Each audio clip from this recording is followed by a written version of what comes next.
Her er mit e-juice review af Mr. Crispies e-juice, som er 3 mg.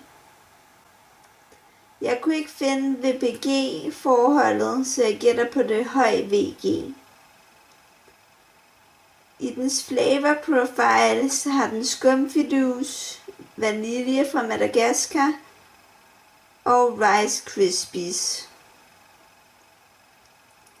Når man inhalerer, kan man smage sødmen fra skumfidusen, og når man ånder ud, kan man smage lidt cornflakes smag. Sådan med en lidt kagetyngde, lidt ligesom donuts, men den mangler lidt puffet rissmag, som Rice Krispies normalt har.